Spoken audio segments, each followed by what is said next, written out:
मुंबईतील एक धक्कादायक प्रकार सध्या समोर येतोय। अल्पवयीन मुलीवर अत्याचार करण्यात आलाय। शीतपेयांमध्ये गोळ्या मिसळून तिला बेशुद्ध केलं, नंतर तिच्यावर अत्याचार करण्यात आले। अश्लील व्हिडिओ व्हायरल करण्याची धमकी देण्यात आली। रमेश पवार असं आरोपीचं नाव आहे। आरोपीला विरारमधून अटक करण्यात आलेली आहे। तर यापुढे आता या आरोपीवर कशा पद्धतीने कारवाई होते हे पाहणं अतिशय महत्त्वाचं ठरणार आहे। मुंबईतून हा धक्कादायक प्रकार आपण पाहतोय। अल्पवयीन मुलीवर अत्याचार करण्यात आले।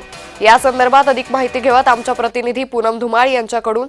पूनम, हा धक्कादायक प्रकार मुंबईतून समोर येतोय। अल्पवयीन मुलीवर अत्याचार करण्यात आले, काय नेमकं प्रकरण? नक्कीच प्रणिता, कोल्ड्रिंक्स मध्ये गोळ्या मिसळून अनेक मुलींवर बलात्कार झाल्याची घटना मुंबईमध्ये घडली आहे।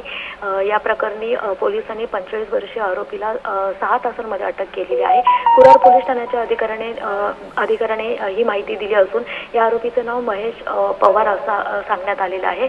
आरोपीने अल्पवयीन मुलींना कोल्ड्रिंक्स मधून कुंकीचं औषध दिलं, त्यामुळे मुली बेशुद्ध झाल्या आणि बेशुद्ध अवस्थेमध्येच त्यांनी मुलींवरती अत्याचार करून व्हिडिओ काढलेले आहेत। जेव्हा ह्या मुली शुद्धीमध्ये आल्या तेव्हा त्यांना हे व्हिडिओ दाखवून त्यांना व्हायरल करण्याची धमकी सुद्धा देण्यात आलेली आहे, अशी माहिती समोर आलेली आहे। निश्चित, धन्यवाद पूनम, आपण दिलेल्या सविस्तर माहितीसाठी।